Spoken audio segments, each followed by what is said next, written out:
it is out. Yeah, I mean, it would have been out so much easier, but getting to these two bolts took the longest. And then what took me the longest was I haven't, you know, swapped or removed the engine since I've moved, and I couldn't find my chain.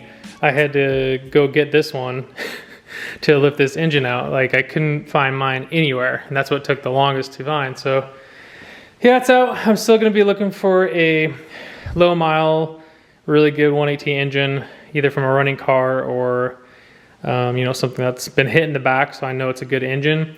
I was gonna try to kind of just, you know, get one and throw it in there, but like, I forgot how much of a pain it is to kind of get this thing out of there and in. So I you know, I don't want to do this again.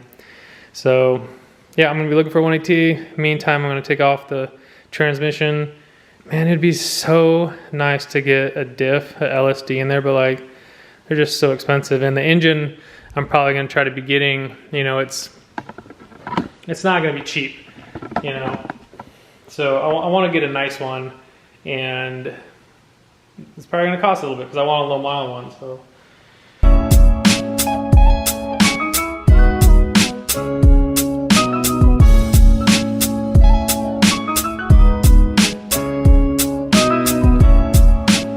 Okay, so finally got another engine. I'm so stoked on the one I got. Like, I had to pay for it for sure, but 95,000 miles only on this engine, and I am super stoked. It looks really, really clean. I mean, they cleaned it, you know, when they took it up, but I saw the car that it came from, and it got hit in the back, and there's even a timing sticker on last time it was done. Oh my, come on, focus. There we go. So it was done at 79,000, long time ago. I got a new timing belt coming for it, and a manual tensioner. So that'll be all taken care of, but it looks really, really good. So yeah, now when I get the chance, I'll get the transmission off, get the intake manifold off, get everything I'm gonna take off of this one, and then yeah, start taking crap off this one.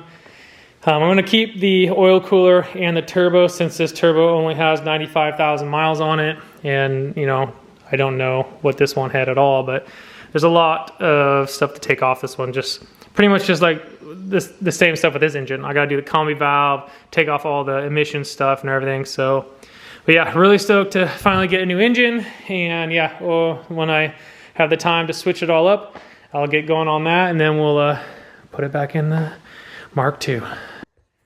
So I've got most of everything accessory wise from the old engine onto the new engine.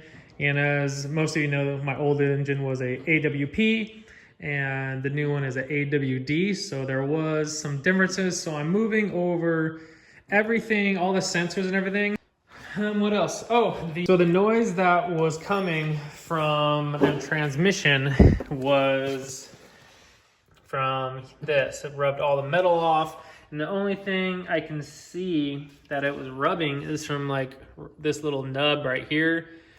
So, and I mean, I've been looking at it for a while, you know, that's all I can see. It's just kind of a little tiny bit is shaved off there, so you know, no big deal. Yeah, what else?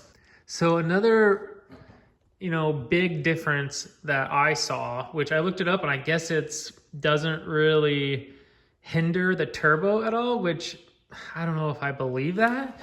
One of the other big differences are the turbos.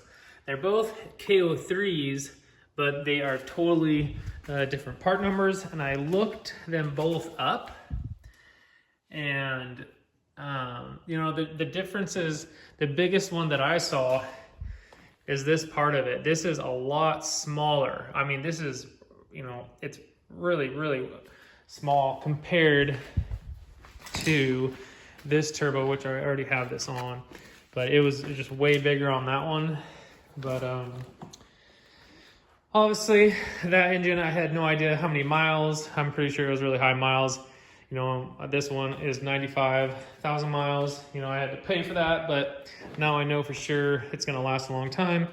So yeah, I'm gonna take off the clutch, take the flywheel off, put it on that one, put the transmission on, And then I'm gonna be waiting for a couple days to get my brand new time belt and my manual tensioner. So I'll be waiting for that. Can't wait to have this thing back in the Mark II so I can start driving it again and really feel out the differences between the VR6 Mark II. So I did order the time belt a couple of days ago, and the company that I ordered it from, it's taking forever, and now I just got an email today saying it said in their system, it said it was in stock, and it wasn't in stock, so now it's going to be a couple more days. So, I know this is a pretty short video, but I was hoping to have the time belt installed and the engine, back in the car, and then have some, good videos of me driving the car and everything, but it's just going to be a little bit longer until I can get the time belt kit. So hopefully, get this back together so I can start ripping this car. But man, I don't know. I don't want to blast this company, but man, there's a lot of, I feel like, negativity toward this company. I've had a problem with them in the past also. So I don't know. We'll just see what happens, I guess.